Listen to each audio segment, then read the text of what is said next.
Hey everybody, it's the Rascal Scoon here.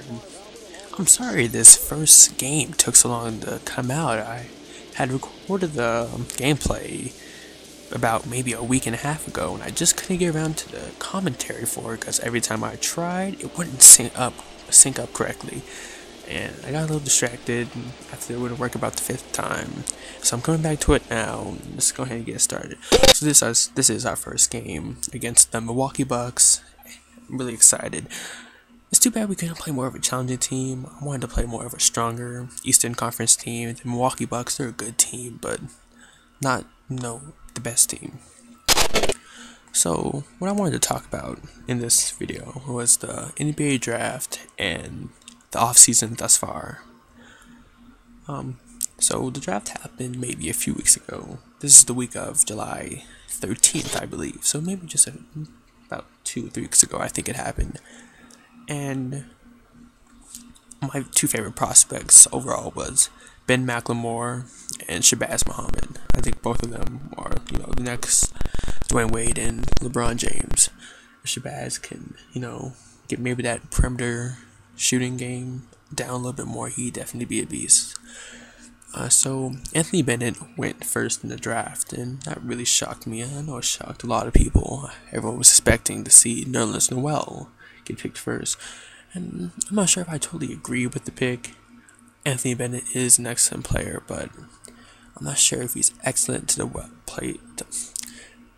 I don't know. I feel like the Cavaliers should have chosen Noel, but now he's playing for the 76ers after that trade with Drew Holiday, which was, I don't know, I put that in probably the top 10 worst trades in NBA history. Drew Holiday is a future star point guard. He proved it last season, and the fact that they traded him was quite disappointing, really. I'm not a 76ers fan. I was born and raised a Celtics and a Nuggets fan, so I really don't care too much, but as a basketball fan, I can't agree with that trade. Alright, so we're just going to go ahead and take a look at the game right here. We're up by 3 going into the second quarter, and Samuel Dallenberg just comes down the court and slams the ball down on Jameer Nelson, and this is a pretty controversial part for the Magic. That is Jameer Nelson's 4th foul in only the second quarter. I don't think he committed a foul for the rest of the game. I'm pretty sure he didn't, but for him to already get 4 fouls in the first 2 quarters is just not really good for the Magic. He's one of our key players, and watch him. He gets mad about that foul. He just comes down and contact layup and everything. Fantastic job. So thus far, for the summer circuit or the summer league, whatever it is now, I haven't paid all that much attention to it. It hasn't been that important to me. Oh wait, here we go. Watch this. Beno Udrih pulls a tragic Bronson. I'm slowing it down for you guys, and completely just misses this layup. I have no clue what he was trying to do there. Just missed the layup. That was horrible. And trust me, it gets better for the Magic. Magic has a lot of talent, and there's a lot of no talent. But going on about the summer league, I haven't paid too much attention to it. I paid attention to the guys I want to pay attention to. Ben McLemore went 4 of 23, I think, in this recent game they just played. That's pretty bad, I know. But I'm not expecting him to be LeBron James off the bat. He's gonna suck. Oh, wait, here we go. Beno Udrih finally gets a layup to go down. Thank the Lord. And so we jump into halftime right here. You can look at the stats for Jameer Nelson and Samuel Dallenberg. But again, Ben McLemore, that percentage is pretty just disgusting, really. It is really bad. But, it's only the summer league. I definitely say he'll be better when the real game starts up. So, for the offseason so far, big things to talk about. Dwight Howard leaves the Lakers for the Houston Rockets. Can't say I agree with that at all. I think Dwight is impatient. He's way too impatient, which is why he's one of my least favorite basketball players. And he needs to slow it down a little bit. I know he is the best center in the NBA right now. I can respect that. But I think he should have given the Lakers just one more season. I know the previous season was not very appealing. It was pretty disgusting for a Lakers season. I know they made the playoffs, but just the way they did it in fashion is very un-Laker-like. And he wasn't pleased with that season, and he didn't like it so much. He wanted to jump boat. So I feel like he should have stayed for one more season. And watch, you see Mohawk that's right there, just completely threw the ball out of bounds. I don't even know about this team. He just threw the ball out of bounds. I swear. But he's going to the Rockets, and I think that might be a good idea. I don't agree with it. Oh well. In other news, Andrew Bynum signed with the Cavaliers. They got a pretty good front court and back court, in my opinion. Definitely a danger in the East. I said how I was a Boston Celtics fan. So the big trade, one of the biggest trades I've seen in my entire basketball lifetime. Excuse my throat, I'm not the best right now, but at first, after I heard about the trade, I was extremely mad. I didn't know what to say, what to do. I didn't know how to react to it. It was what it was. And, I realized it was probably best for both teams.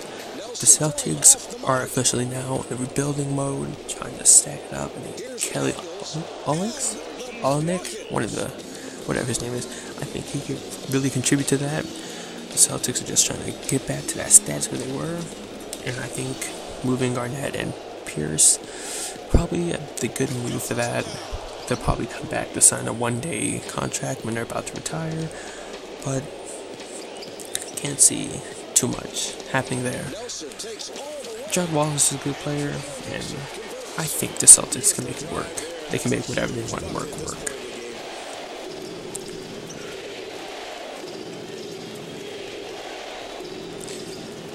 So, let's go ahead and go to the Nuggets. They haven't done anything big this offseason so far. The only big thing that happened is them losing Andre Iguodala. I'm not upset about that. I don't like Andre Iguodala.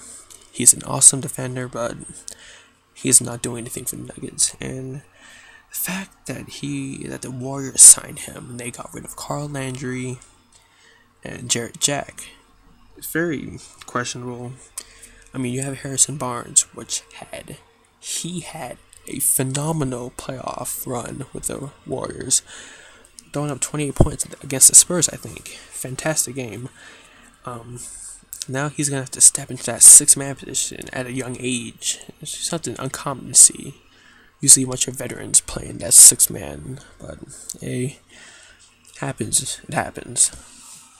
But I think it also might benefit Harrison Barnes. He can definitely learn more defense abilities, perimeter guarding from Andre Iguodala, so it's not too bad. I'm not the biggest Golden State Warriors fan. I like them. Love Harrison Barnes. Big North Carolina fan. Don't like Tyler Hansbrough, though. Guy's always trying to start something. Every game. He's got to try to get in someone's ear. That's why I was glad when Chris Anderson knocked him down. Oh, speaking of Chris Anderson, he got signed to a one-year deal by the Heat.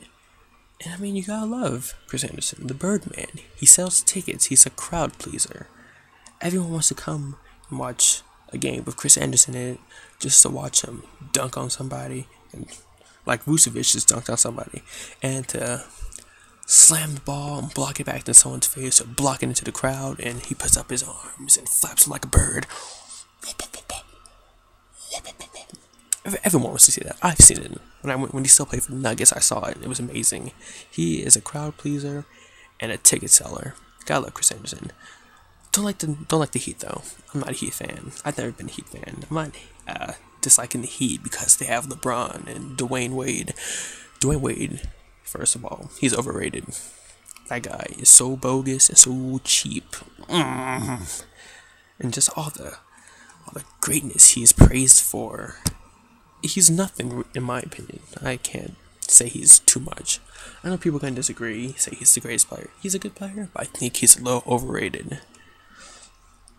But I'm not against the Heat because they have good players. If you have a good team, you use that to your advantage. I like LeBron James. He's a good player. He's definitely the best he's definitely the best player in the NBA right now. And the reason why I don't like the Heat, I never did, Me being a Boston Celtics fan, I always, didn't care too much for the Heat. Because they're these. And as we can see, the game's over.